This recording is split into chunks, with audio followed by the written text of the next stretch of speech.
Hello guys, तो आज सुबह सुबह मुझे एक पिजन का बच्चा दिखा जो कि शायद बीमार है। तो मैं इसे थोड़ा केयर कर दूंगा। देखिए, इसके आंखों पर थोड़ी सी चोट लगी है और ये उड़ भी नहीं पा रहा है।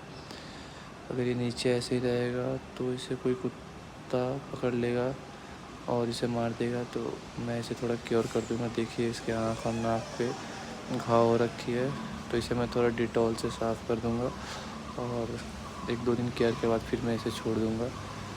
अगर आपको वीडियो अच्छा लगा हो तो प्लीज़ मेरे चैनल को सब्सक्राइब करें। व्यू तो आते हैं पर सब्सक्राइबर नहीं है, इसलिए मेरा चैनल अभी